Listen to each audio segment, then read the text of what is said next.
Por tercera vez, la Cámara de los Comunes ha rechazado el tratado de salida del Reino Unido de la Unión acordado entre Theresa May y Bruselas. La votación, que se ha realizado pasada las 3:30 de esta tarde, se produce el día, este 29 de marzo, en que el país tenía previsto haber materializado el divorcio del bloque europeo. Muy buenas tardes, esto es Andalucía al día. En cuanto se ha conocido el resultado de la votación, el presidente del Consejo Europeo, Donald Tusk, ha convocado para el 10 de abril una cumbre extraordinaria de los 27 países miembros para debatir los próximos pasos a seguir. Con este tercer rechazo al acuerdo se acortan las opciones. Los escenarios que se plantean son una salida a las bravas el 12 de abril o una prórroga larga. La pregunta sería, ¿qué quiere el Reino Unido? Londres, Pedro Lázaro, buenas tardes. Lo cierto es que lo que está claro es que no saben cómo salir los británicos de este lío en el que se ha convertido el Brexit. Un ejemplo, a lo largo de esta semana se han debatido 8 alternativas al Brexit en este Parlamento de Westminster y las 8 han sido rechazadas. Y la guinda esa votación hace poco más de una hora en que por tercera vez el Parlamento del Reino Unido ha decidido rechazar el acuerdo entre Bruselas y Londres para un Brexit acordado. De nuevo, no han servido de nada que Theresa May, la primera ministra, ofreciese su dimisión o que se votase solo el acuerdo de ruptura y no la declaración política. El resultado ha sido el mismo que las 2 veces anteriores, una derrota de Theresa May y otra vez contundente, 286 votos a favor del acuerdo, 344 votos en contra. Europa y el Reino Unido al borde del precipicio. Tras esta negativa al acuerdo, la única salida es un Brexit salvaje, un Brexit sin acuerdo el próximo 12 de abril. Lo único que podría evitarlo es que el Reino Unido ahora pidiese una prórroga más larga de al menos un año, que tendría que ser aprobada por los 27 países de la Unión y que dejaría al Reino Unido en un limbo jurídico, y además tendría que celebrar el 26 de mayo elecciones generales, elecciones europeas, perdón. El 29 de marzo, hoy, era el día en el que se debía consumar a medianoche la salida del Reino Unido de la Unión Europea y sin embargo la situación se envenena cada día. La salida parece más difícil y la única duda a esta hora es saber si esto acabará mal o muy mal. Gracias, Pedro. Bueno, el ministro principal de Gibraltar, que se ha mostrado siempre contrario al Brexit, ha pedido un nuevo referéndum. Picardo afirma que se ha comprobado que la realidad de la salida de la Unión Europea no se corresponde con las consecuencias que se prometieron en la campaña del referéndum. Tener un nuevo referéndum donde el público británico elija, incluyendo Gibraltar, entre lo que es la realidad de la salida de la Unión Europea, no la fantasía que se le vendió en el referéndum de 2016, y la realidad de lo que es estar dentro de la Unión Europea e incluso intentar reformar la Unión Europea, porque incluso nosotros que lo hemos apoyado permanecer en la Unión Europea no pensamos que es perfecta y se puede incluso mejorar. La despoblación se ha convertido en un grave problema que afecta a municipios, sobre todo del interior, en toda España. Aquí en Andalucía, 7 de cada 10 localidades pierden población. Pueblos que corren el peligro de desaparecer o de quedarse sin servicios básicos y oportunidades. Lo hemos comprobado en Lupión, en Jaén, una de las provincias más despobladas. Para este domingo se ha convocado una gran manifestación en Madrid. Es la llamada Revuelta de la España Vaciada. Hoy el Consejo de Ministros ha aprobado la Estrategia Nacional frente al reto demográfico para evitar el abandono de los pueblos. Acabar con la brecha digital, la innovación y el turismo son algunas de las propuestas. Damos 4 gatos ya en el pueblo. Y cada vez más viejos todos. Y cada vez más viejos. La gente joven se está yendo. Pues antes que estaba toda la calle llena de chiquillos, de gente mayor, de todo revuelto. Y ahora no hay nadie.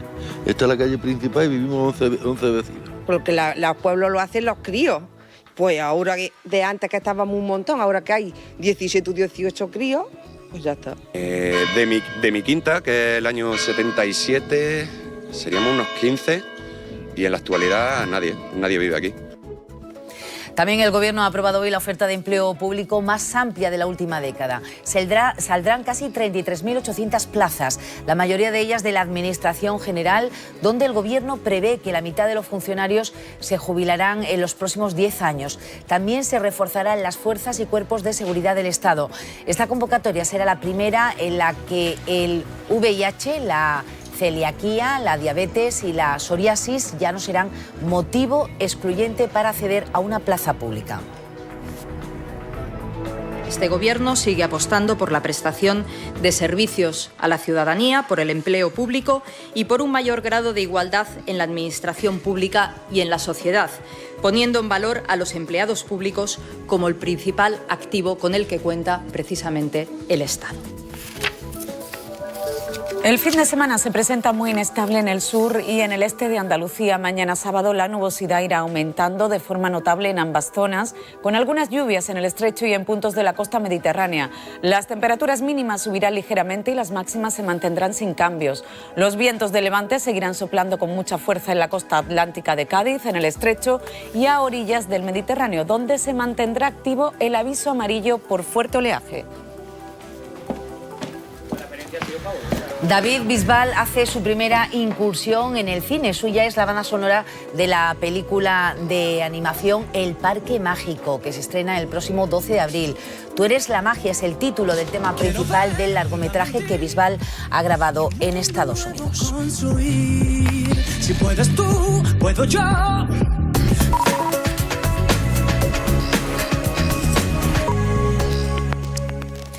Las nuevas tecnologías avanzan de una manera vertiginosa. Lo que hace unos años era vanguardia, ahora está obsoleto. Los dos grandes gigantes tecnológicos, Google y Apple, se van a hacer con el streaming, es decir, con las descargas. Dos colosales plataformas de creación y distribución de contenidos audiovisuales. Hoy nos acompañan en nuestra mesa de expertos Juan Jesús Velasco, coordinador del Cubo Andalucía Open Future.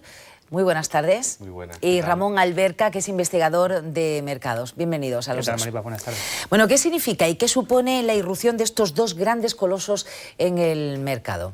Ramón.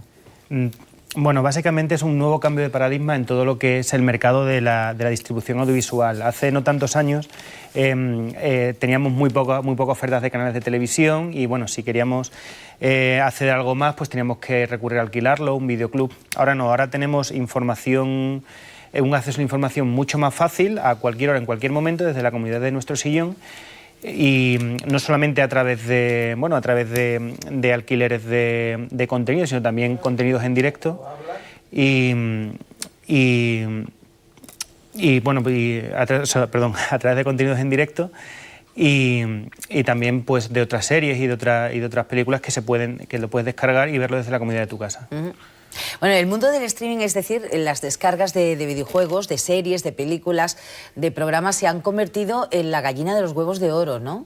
Prácticamente, porque hemos pasado de vivir en contenidos lineales, que al final es una programación, como decía él antes, a poder utilizar lo que queramos, multipantalla, que al final puedes ver el dispositivo en la tele, en una consola de videojuego, en tu tablet o en el móvil mientras vas a trabajar. Y además el abanico de opciones es extremadamente amplio. Incluso ya Google está cambiando la manera en que quiere que juguemos a los videojuegos. En vez de comprar una consola y comprar juegos o descargarlos y cargarlos en el disco duro del dispositivo, ha presentado Stadia para que juguemos directamente online, ¿no? O sea, el juego no se ejecuta en tu móvil, no se ejecuta en una consola, sino que está ejecutándose en alguno de los 7.500 servidores que Google ha desplegado, ¿no? La principal diferencia que hay precisamente entre estas dos plataformas, Google y Apple, y las demás que existen hasta ahora, ¿cuál es? ¿El soporte quizás? Bueno, ahora van a luchar todas prácticamente por los contenidos, ¿no? Y de hecho, compañías que eran amigas hace unos años, pues con este devenir se van a convertir en competidoras, ¿no? O sea, Apple y Disney tenían una relación muy especial, por ejemplo, y Disney va a lanzar su propio servicio de streaming y competirá con el de Apple, y el CEO de Disney, que pertenecía al Consejo de Administración de Apple, ha tenido que salir por conflicto de interés. O sea que al final los pequeños aliados se convertirán en enemigos y seguramente veamos un abanico cada vez más amplio de servicios, ¿no? Porque Netflix está haciendo contenido propio, pero depende de terceros. Estos terceros, pues como puede ser Disney, ya van a lanzar la propia, con lo cual contenidos de Disney dejaremos de verlos en Netflix, o a Netflix le costará mucho más dinero tener esa licencia. En el caso de Apple, de ser una multinacional de teléfonos y ordenadores, va a convertirse también en una compañía de servicios y de contenidos. Para ello, ya ha contratado a grandes estrellas de Hollywood, a personajes de la televisión y del cine, como Steven Spielberg, Jennifer Aniston, Oprah Winfrey, en fin, una serie de competencias, una competencia muy dura para plataformas como la que tú decías, ¿no? Como Netflix o Amazon Prime también, que son de las más fuertes. Sí, Apple en este caso está expandiendo lo que es su nicho de mercado. Antes era una empresa completamente tecnológica, enfocada únicamente al hardware, con su propio software, es decir, con sus propios sistemas operativos, pero cada vez se está abriendo más, cada vez no es suficiente con su público objetivo que tiene, sino cada vez ve nuevas oportunidades de negocio, como es el streaming, lo cual es posible sobre todo también por la posibilidad que hay en los hogares de tener conexión a internet, de tener fibra óptica, de tener conexiones rápidas para poder descargar eficientemente esos contenidos y que no haya que esperar mucho tiempo para verlos. Y entonces lo que está haciendo Apple es eso, o sea, ve una oportunidad en ese mercado. Están viendo que sus competidores, como es Google, su principal competidor, también va allí, porque Google, en este caso fue pionero con la compra de YouTube. YouTube, al fin y al cabo, es el primer servicio de contenido y de streaming que ha habido. Y entonces quiere crear su propio para no quedarse atrás, si no corren el riesgo de que las otras empresas crezcan mucho más que ellos y se lo acaben comiendo. Bueno, y en esta batalla por el streaming, ¿quién va a salir tocado? El que no sea capaz de producir contenido propio tendrá un gran problema, porque el resto le pondrá unos precios de licencia cada vez mayores, ¿no? Y eso lo vemos con la propia Netflix lanzando cada vez más contenido propio, comprando en otros mercados. O sea, hace 5 años nadie se imaginaba que íbamos a estar viendo series de Turquía, de Israel, ¿no? Dentro de la oferta de contenidos de series americanas o europeas, ¿no? Y sin embargo es algo que cada día se abunda más en la oferta de este tipo de plataformas, ¿no? Esto significa también que, por ejemplo, al mercado podrán salir empresas, en este caso estamos hablando de productoras de Turquía, que son quizás con menos poder adquisitivo también, ¿no? Con menos medios, menos recursos, igual que empresas pequeñas de videojuegos, como hay una en Dos Hermanas, creo que es, en la provincia de Sevilla, se llama Genera Game, es una empresa sevillana, sí, pero que ya exporta a Estados Unidos y, en fin, su mercado es grande. ¿Es una plataforma también para estas pequeñas empresas? Sí, efectivamente, es una plataforma para... Por un lado, las empresas pequeñas tienen más competencia, pero también pueden exportar más fácilmente sus productos. Una productora pequeña española puede hacer un contenido que a lo mejor aquí en España no tiene una oportunidad tan grande, pero encuentra un nicho en otro país y es más fácil tenerlo. Todo esto va a democratizar mucho más. Antes preguntabas quién es el mayor perjudicado. Yo diría preguntarles quién es el mayor beneficiado. El mayor beneficiado de todo esto, sin duda, es el usuario. Somos todos nosotros que lo vemos. ¿Por qué? Porque cada vez tenemos mucha más oferta, tenemos mucho más acceso a lo que nos interesa y yo creo que esto puede perjudicar quizás a las televisiones tradicionales, aunque muchas están adaptando. Y la gran mayoría se están adaptando, pero sí es verdad que el usuario va a tener mucha más oferta y ahora al tener mucha más oferta va a poder beneficiarse de ver lo que realmente le gusta y de tener algo mucho más especializado. Quien también sale beneficiado desde el punto de vista de la publicidad.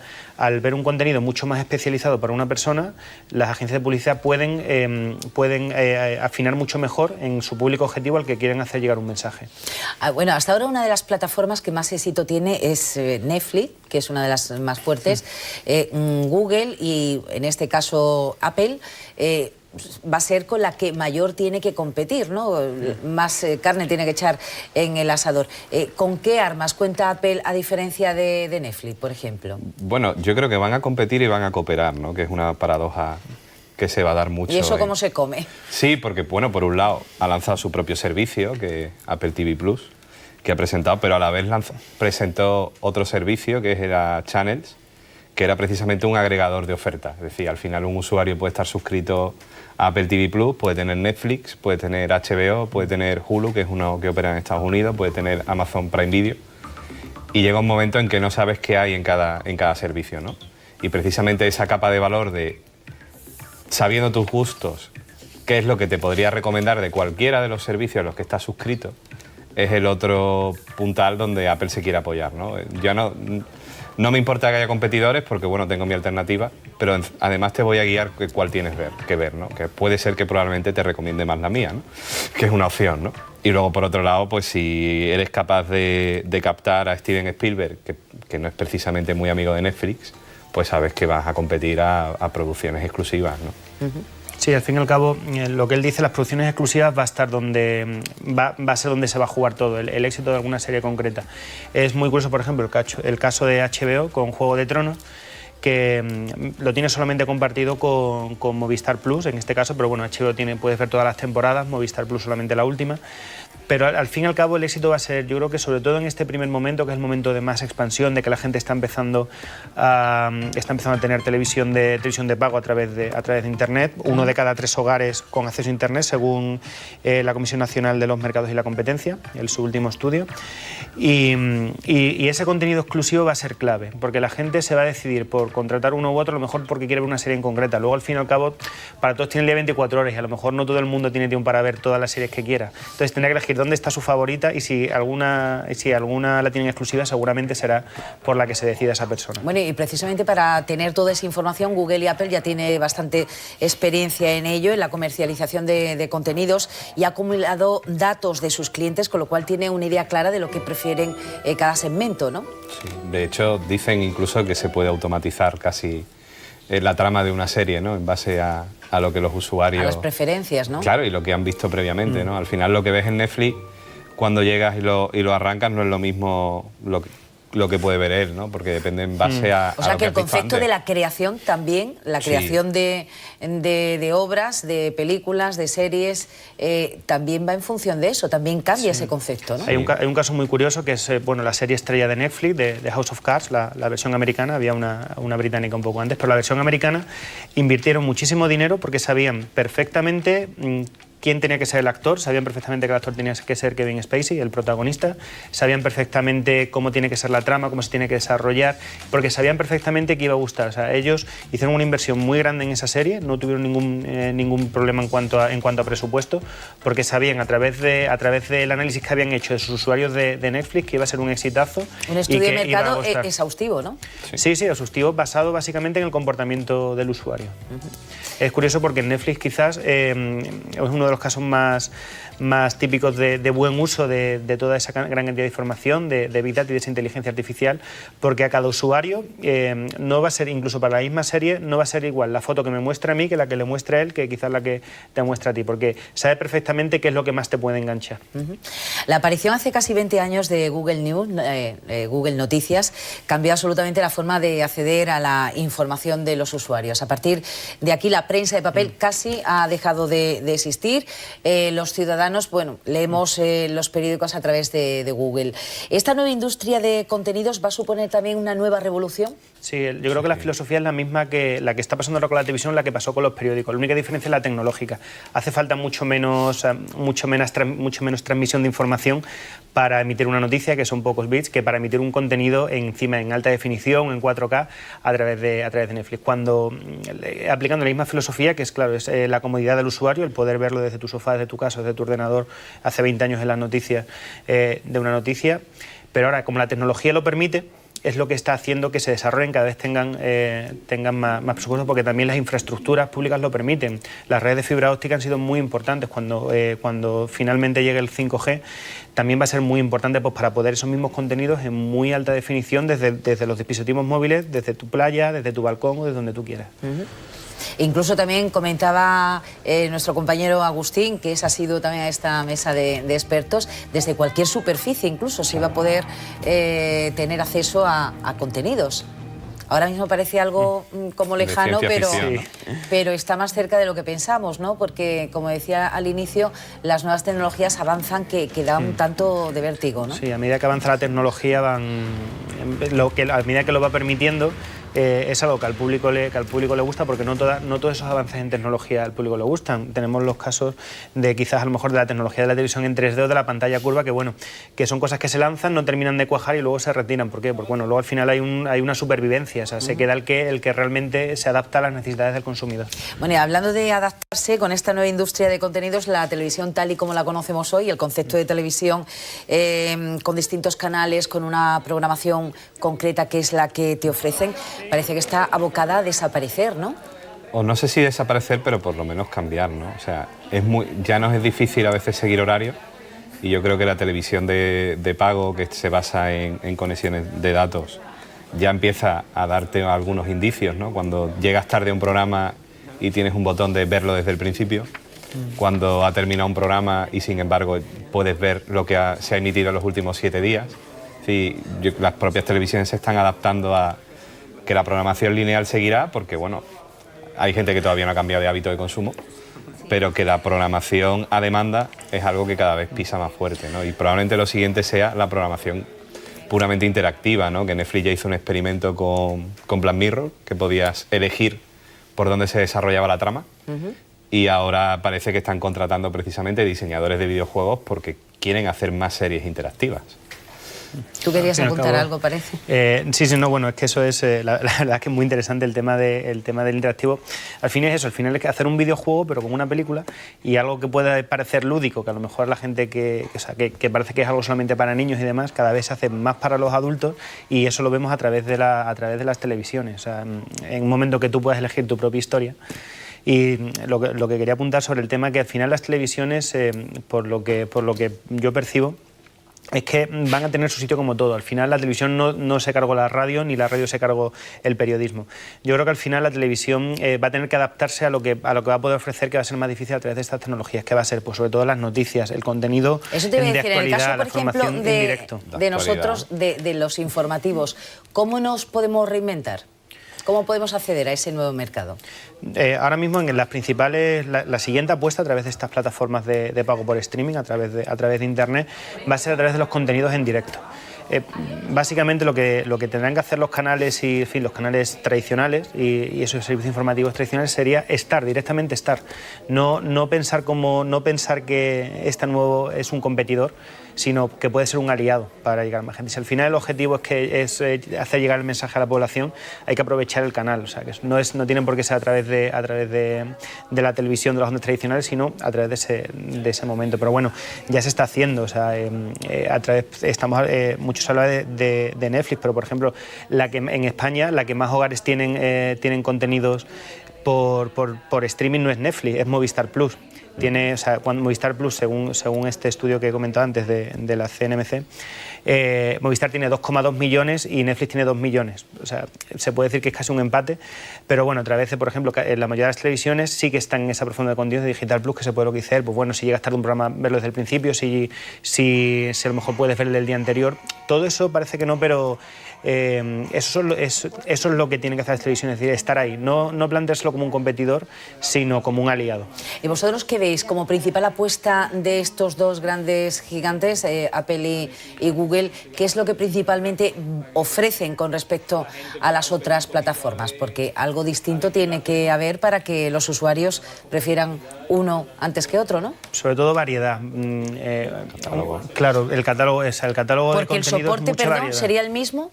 Bueno, Apple al final hace un ecosistema cerrado, es decir, está solamente para su dispositivo.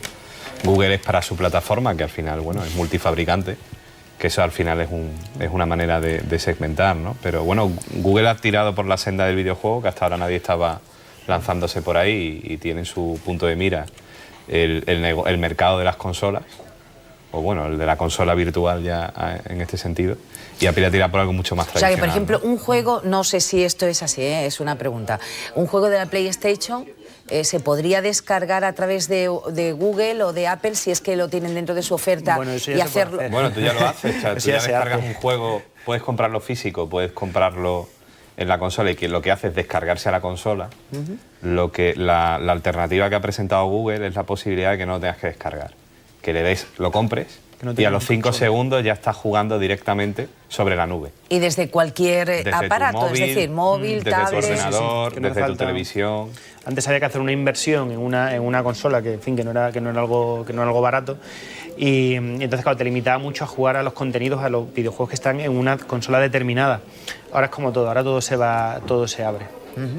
Y no te hace falta tener un dispositivo físico, tú directamente puedes ir a un juego, lo seleccionas, juegas, que te gusta, sigues jugando, que no dejas de jugar, ya está, y te vas a otro.